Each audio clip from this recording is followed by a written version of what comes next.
এই বেড়ালটা একটা র্যান্ডম জানলার কাছে গিয়ে ম্যাও ম্যাও করতে থাকে। আসলে সে কোনো একটা বাড়িতে অ্যাডপ্ট হতে চেষ্টা করছিল, কিন্তু দুর্ভাগ্যবশত সে যে জানলার সামনে ম্যাও ম্যাও করছিল সেটা একটা অফিসের জানলা ছিল। অফিসের লোকটা বেড়ালটাকে দেখে এবং তাকে বোঝানোর চেষ্টা করে যে সে তাকে অ্যাডপ্ট করতে পারবে না। এরপর লোকটা নিজের কাজে ব্যস্ত হয়ে যায়, কিন্তু বেড়ালটা ওখানেই ম্যাও ম্যাও করতে থাকে। আসলে লোকটা একটা কন্ট্রাক্ট ওয়ার্কার ছিল, তাই তাকে কাজের জন্য বিভিন্ন জায়গায় যেতে হতো। এই কারণে সে বুঝতে পারে যে সে কোনোভাবেই এই বেড়ালটাকে অ্যাডপ্ট করতে পারবে না। ছেলেটার একটা বান্ধবী বেড়ালটাকে নেওয়ার ইচ্ছা প্রকাশ করে, কিন্তু তবুও সে শিওর ছিল না যে সে অ্যাডপ্ট করবে কিনা। এই কথাটা শুনে সে একটা চান্স নেয় এবং বেড়ালটাকে অফিসের মধ্যে নিয়ে আসে।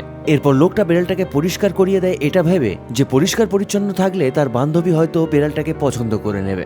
এরপর সে অফিস থেকে বেড়ালটাকে তার হোটেলের রুমেতে নিয়ে আসে। সেদিন সারা রাত বেড়ালটা লোকটার পাশ থেকে যাচ্ছিলই না। হয়তো সে ভেবেছিল এই লোকটাই তার নতুন মালিক। তবে ভাগ্যবশত পরের দিন যখন লোকটার বান্ধবী বেড়ালটাকে দেখে, তখন সে বেড়ালটাকে অ্যাডপ্ট করে নেয়।